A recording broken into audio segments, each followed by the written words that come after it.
"Wrong entrance, kid. Food deliveries go around back."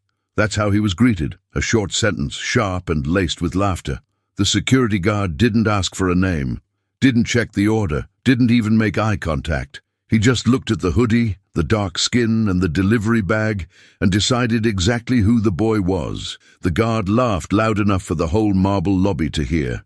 Confident, certain, but the boy didn't flinch. He didn't argue. He didn't explain. Because that moment, humiliating as it was about to say more about them than it ever could about him.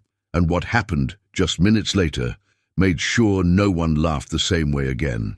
If you believe respect comes from within, like, subscribe, and comment. Watch who you laugh at. The elevator doors opened with a soft chime, but the tension hit harder than any bell could. Jalen Carter stepped out of the elevator, carrying a warm delivery bag, and wearing the same black hoodie he wore every shift. His sneakers were scuffed but clean, his posture straight.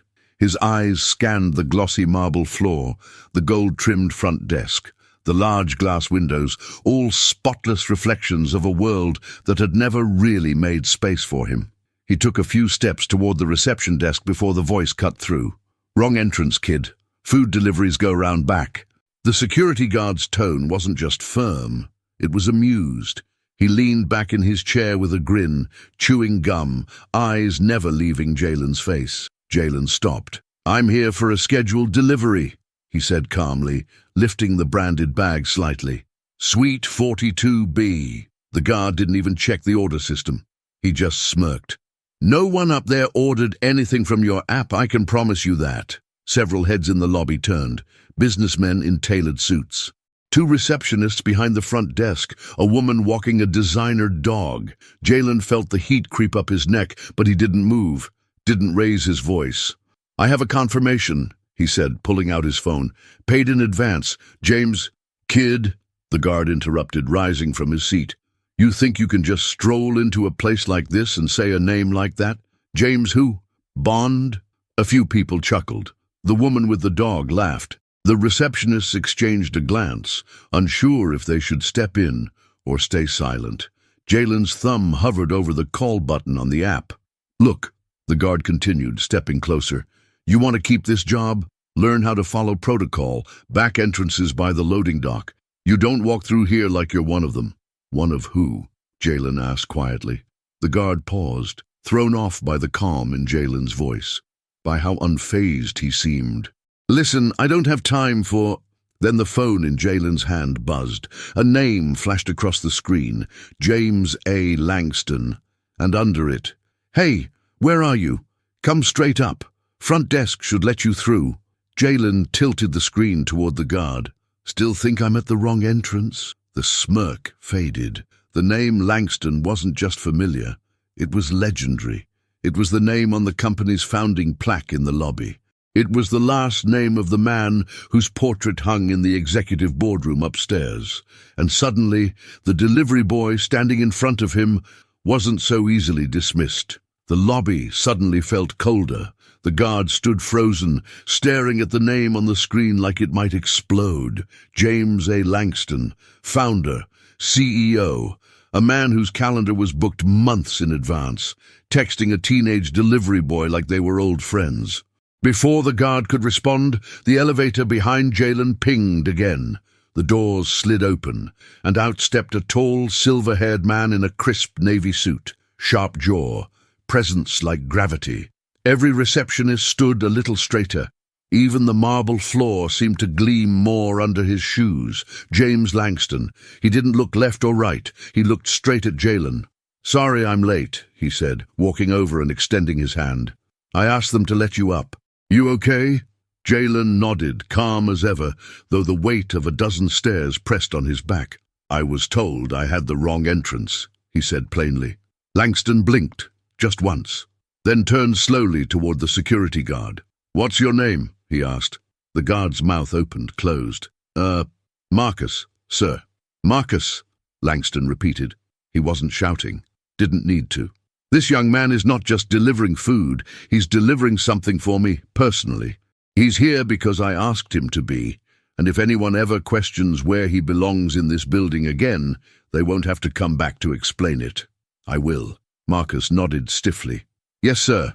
Langston turned back to Jalen. You ready? Yes, sir. As they walked toward the elevator together, whispers erupted behind them. Wait, who is that kid? Did he say, personally? The CEO came down for him. The woman with the dog looked visibly uncomfortable. The receptionists avoided eye contact with the guard, but Jalen never looked back. Inside the elevator, Langston pressed the button for the top floor. As the doors began to close, he glanced sideways. You handled that well, he said. Didn't let him get to you. Jalen shrugged. It's not the first time. Langston's face tightened slightly. Won't be the last either, he said. But next time, maybe you'll come through the front door as something more than just a courier. Jalen raised an eyebrow. More than? Langston smiled. I didn't ask you to come today because I was hungry. I asked you here because it's time we talk about your future. The elevator rose. The lobby vanished. But the echo of that laugh, the one that tried to reduce him, stayed behind, ringing in ears that could no longer pretend they hadn't heard it. The top floor felt like a different world, gone with the sterile white walls and the forced politeness of the lobby. Here the space breathed. Dark wood, warm lighting, and bookshelves that stretched toward the ceiling. Jalen stepped out of the elevator beside Langston, not saying much. His eyes scanned the office. Walls lined with photographs, most in black and white. Founding moments, board meetings, historic press events. But one photo stopped him cold. It was small, half hidden behind a plant. It showed a younger James Langston, standing beside a woman in scrubs, holding a baby wrapped in a faded blue blanket. Jalen took a half step forward. That's my mom. Langston paused. I know. The room fell still. The air felt heavier. Jalen turned. Why is that picture here? Langston walked to the minibar, poured 2 glasses of water, and handed one over. Because your mother is the reason I'm standing here today, he said. She saved my life, literally. 19 years ago. I collapsed after back-to-back board meetings, stress, dehydration. She was the attending ER nurse. Everyone else panicked. She didn't. Jalen listened, but his expression didn't change. I know who she is, he said. I just didn't know you did. I didn't just know her, Langston said softly. I promised her I'd never forget, and I haven't. Jalen looked down. So this meeting, it's not just about food. Langston smiled. No, it's about you. He pulled out a folder and placed it on the table between them. Inside, a printed resume, transcripts, test scores, letters of recommendation, all with Jalen's name at the top. You think I wasn't watching? Langston said. I've been following your work since your mother passed. Top of your class, full workload, night shifts, no complaints. You had me followed, Jalen asked. One eyebrow raised. Langston chuckled. I had you supported. There's a difference. Jalen sat down slowly. His guard hadn't fully dropped, but something in his posture softened. Langston continued. You don't belong in delivery apps forever. You've got something most people in this building don't. Grit, vision, humility. I've got bills, Jalen said. And rent. Langston nodded. That's why I want you to join our early leadership program. Full scholarship, internship, mentorship, room to build something bigger. Jalen looked away, swallowing hard. You sure I belong here? Langston didn't answer right away. Instead, he pointed toward the window, where the city stretched endlessly beneath them. You don't just belong here, Jalen. This place needs you. It just doesn't know it yet. Downstairs, the guard still sat in his chair, silent now. The laughter from earlier had faded, but the memory hadn't, because something about the way that boy stood still said more than any name ever could. On Monday morning, the lobby looked exactly the same. Same marble floors, same cold air conditioning, same rhythm of high heels and clipped conversations, but something had shifted.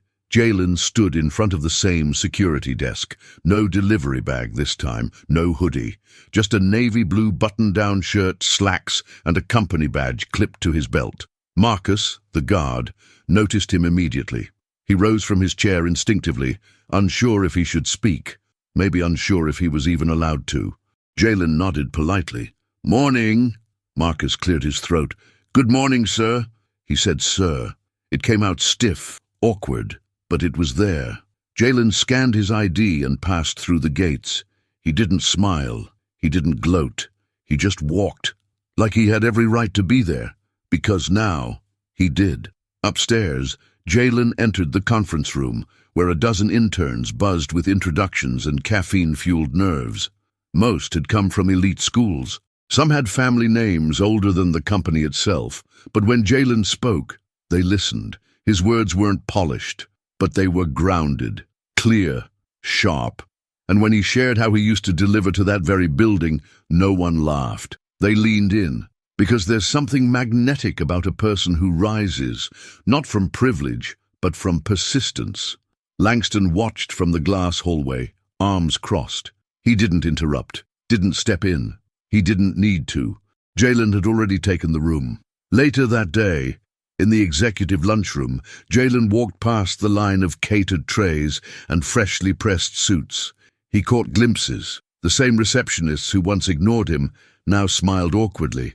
The woman with the dog from that day in the lobby glanced up, froze, then looked away. No one said anything directly, but they saw him now, not just as the boy with the food, as a man with direction. One of the senior managers approached him near the coffee machine. "You're Langston's protégé, right?" Jalen paused. "Something like that. He's picky about people," the man said. "But you must have earned it." Jalen nodded once. "No one gives you a place like this. You take it by showing up." The manager blinked, and then he offered a genuine smile. "Glad you're here." At the end of the day, Jalen stood by the same glass window where Langston had spoken to him just days before. The skyline shimmered in the evening light. From where he stood, the street below looked distant, the place where he'd once been laughed at, now barely visible from the floor he was helping shape. He didn't think of revenge. He didn't think of proving them wrong. He thought of his mom, and how she always told him, "Walk like you belong, even when no one holds the door open." Now, the doors opened automatically, but it was how he walked through them that no one could deny anymore. By the end of his second week, Jalen wasn't just the intern. He was the story everyone whispered about, in break rooms, in Slack threads, even in board meetings where his name showed up on project memos with an asterisk of curiosity. Used to deliver here. CEO brought him in personally. Quiet, but sharp. Really sharp. What no one could deny was his work ethic. While others clocked out at 5, Jalen stayed. Not to impress, not out of fear, but because it mattered to him. This wasn't just a job, it was territory reclaimed. One afternoon during a cross-departmental meeting, he presented an analysis on community engagement strategies for underrepresented youth. Most thought it would be a formality, just a slide deck. But as Jalen spoke, calm, steady, his voice rooted in lived experience, something shifted in the room. He wasn't just giving numbers, he was giving meaning. He spoke of neighborhoods forgotten by tech outreach, of talent that never enters buildings like this, not because it isn't there, but because no one bothers to knock on their door. Or worse, he said, they're told to go around back. The room went silent. Jalen didn't glance at anyone, didn't name names, but everyone remembered, especially Marcus. The guard watched from the security monitors downstairs. The conference room camera showed Jalen mid-presentation, poised and confident. Marcus didn't say a word, but his hand slowly closed around his coffee mug, tighter than usual. A few days later, Jalen stayed late again, sorting data reports in a quiet corner of the office. A young woman from HR approached, new to the building, nervous energy. "Hi," she said. "I heard about your proposal. It made me want to speak up." Jalen looked up. "About what?" She hesitated.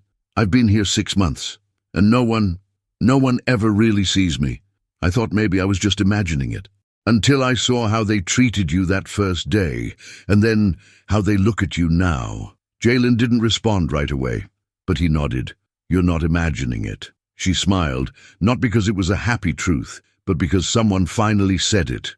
"Thanks for not hiding," she said, and walked away. That night, as Jalen left the building, Marcus stood by the door. Their eyes met. Marcus opened his mouth, then closed it, then tried again. "I didn't know who you were." Jalen kept walking, but just before the glass doors closed behind him, he looked back and said, "You still don't." Because Jalen Carter wasn't trying to prove himself anymore. He wasn't trying to fit in. He was trying to reshape the space itself, and every step he took forward was a reminder that respect doesn't follow power. It follows principle. 6 months later, the lobby felt different. Still marble, still glass, still quiet. But the silence wasn't loaded anymore. It was watchful, aware. Marcus still worked the desk, but now he stood when certain people entered, not because of fear, but because he'd learned that sometimes the person you overlook is the one who rewrites the rules. On this particular day, the doors slid open again, and Jalen walked in, no badge this time. He didn't need one. His photo now hung on the 3rd floor, next to the company's mentorship wall.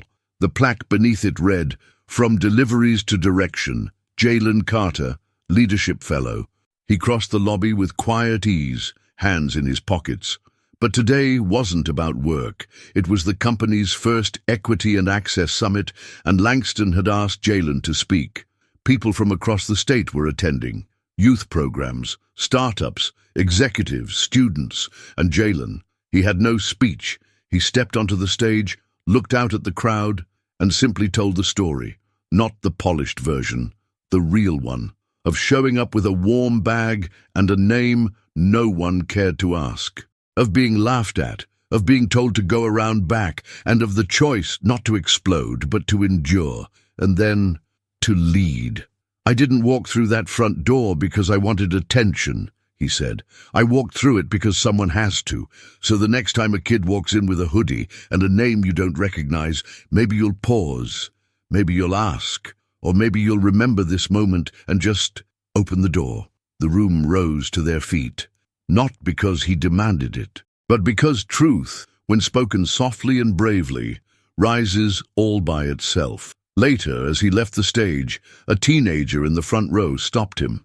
"Hey," the boy said, "they said you used to do deliveries here?" Jalen smiled. "Yeah. And now, you speak for the whole building." Jalen looked him in the eye. "No. Now, I speak so you don't have to prove yourself the same way I did." The boy nodded, wide-eyed. In that moment, it wasn't about plaques or promotions. It was about legacy. Because some revolutions don't start with fists. They start with a bag of food, a laugh in a lobby, and the decision to keep walking forward.